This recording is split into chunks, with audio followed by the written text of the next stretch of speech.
Auckland's $5.5 billion city rail link is almost complete, sold as the key to reviving the heart of the city. Faster trains, big economic gains, and a thriving CBD. But an op-ed out in the Herald this morning says Auckland City Centre is pretty much on life support at the moment. So did we pour billions of dollars into building transport without first creating the destination? Entrepreneur Andrew Barnes, founder of Perpetual Guardian, joins me live at the desk this morning. Good morning. Good morning, Ryan. Good to have you here. So what's wrong with it, in your view? What's wrong? I think the challenge we have is that Auckland itself, central Auckland, isn't that much of a destination anymore. Hasn't got the shopping. There are better areas that you can go to with better, more boutique shops, more restaurants. Come to central Auckland, especially Queen Street, and it's pretty dead. And if you come as an international visitor, increasingly you are looking at a city which hasn't got many places to actually go and visit. When you've struck out the War Memorial Museum, or you've gone over to Waiheke, there's not a lot left. So, and you're talking about Newmarket, Ponsonby, other areas. There are alternatives. Is part of the problem that people aren't working in the city as much as they once were, and that was your bread and butter for a CBD, wasn't it? It was. We were bringing in a lot more people into central CBD, and they aren't coming in anymore. And as a consequence, that sort of cascades down into the restaurants, the cafes, and the shops. So then if you build a rail link and then you say, well, everybody will come. I use the analogy of a cargo cult. Build it and they will come. But if there's nothing for them to come to, why will they come? So what do we do about it? Because the city rail link is happening. You can't undo that now. It's coming middle of the year or quarter three, they say. What do we do to make sure that we get the best bang for our buck out of it? Well, I think we've got to supercharge it. So we've got to start thinking a little bit radically. One is, instead of actually trying to bring people into the CBD, why don't we look at the 14, I think, at the last count, empty sites that are in the CBD and think about what we could do to supercharge those? In the short term, I was suggesting turning them into parks, this time with real grass rather than the plastic grass down Queen Street.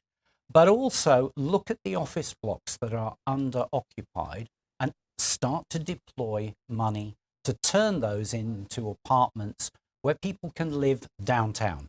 More population downtown, that creates, more shops, more cafes, more life.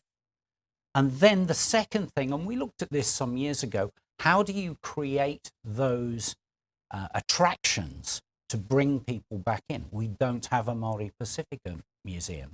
We talked a few years ago about building a Smithsonian type our science museum down here. There isn't one in the Southern Hemisphere. Or look at maybe bringing in something like contemporary arts. You see the same thing, the Fondation in Paris that has just been opened. These things create a draw for people to come in, both internationally and domestically. They sound wonderful. But as you know, our government is borrowing just to keep the lights on. Council's about to be hit with a rates cap. I mean, and you're talking about converting apartments. If it was commercially viable to do so, would it not be being done now? Well, not necessarily. And I think the important thing is to look at the amount of money that we've spent on the Central Rail Link. The economic benefit is estimated to be about 4.2 billion. You've got 1.6 billion of reliability benefits, whatever those are, and about 4.5 billion of time benefits for users. Again, what are those? So I think if you'd actually look at this as a straight commercial exercise, a return for actually building places that people need to live in, we're going to have to build them in the suburbs. Why not build them in the centre of town? Actually will give you a decent economic return, and I think the private sector will support that. So you're talking about the government funding the conversion of... I'm saying they should support it. At the end of the day, they could choose to own some of those blocks and have those as renting, and they could retain them. But that's a commercial exercise. But we are literally looking to build building residences in the suburbs. That's an economic cost and benefit. So why not do it here rather than there? Is there? Are we too late? No.